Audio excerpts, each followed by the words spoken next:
శుభోదయం ఇండియా డాక్టర్లకంతా శుభోదయం తెలియజేస్తున్నా. ఇంతకుముందు మా నాయనమ్మలు మా అమ్మలు మా కాలంలో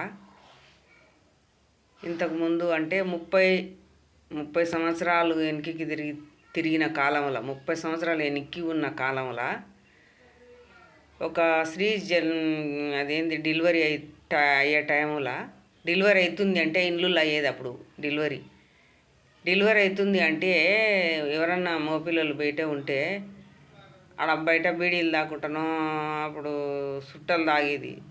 తాతగారు సుట్టలు తాక్కుంటానో బయట కూర్చునేది.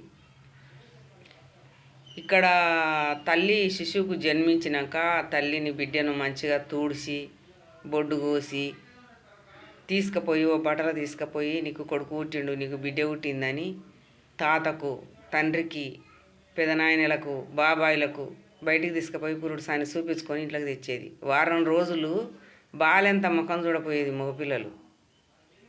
అప్పుడు స్త్రీకి సంపూర్ణంగా గౌరవం ఉన్నది, సంపూర్ణంగా విలువ ఉన్నది.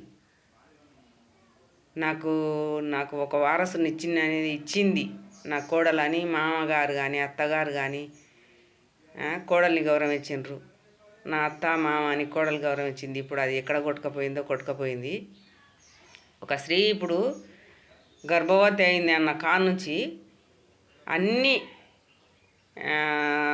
నెల సూదులు వేసేటప్పుడు, ఆమెకు టెస్టులు చేసేటప్పుడు ప్రతి ఒక్క విషయం స్త్రీని మొత్తం నిలువు నిస్తారం పలగోసి పేగులేని ఉండయి, నరాలేని ఉండయి, స్త్రీకి బొక్కలేని ఉండయి, ఎంకలేని అని మొత్తం కోసి పలగ కోసి స్త్రీది ఒక్కటి కూడా దాపున లేదు, దాపరికంగా లేదు స్త్రీ శరీరం. మొత్తం వీడియోలు అప్లోడ్ చేస్తుండ్రు. డెలివరీ చేసి శిశువు జన్మిస్తుంటే వీడియో తీసి ఇన్స్టాలా యూట్యూబ్లా అప్లోడ్ చేస్తుండ్రు వీడియోను. అది ఎంతవరకు కరెక్ట్ తల్లి? స్త్రీలు కావచ్చు, పురుషులు కావచ్చు, ఎవరైనా కావచ్చు చేసేవాళ్ళు స్త్రీని అట్లా అవమానిస్తే మీకు ఏమొస్తుంది? ఎన్ని లక్షలు వస్తున్నాయి ఈ వీడియోలు అప్లోడ్ చేస్తే? మీకు ఎంత డబ్బు వస్తుంది? డబ్బు ముఖ్యమా, స్త్రీ గౌరవం ముఖ్యమా? చిన్నలు చూస్తారు, పెద్దలు చూస్తారు, వీడియో ప్రతి ఒక్కరు చూస్తారు.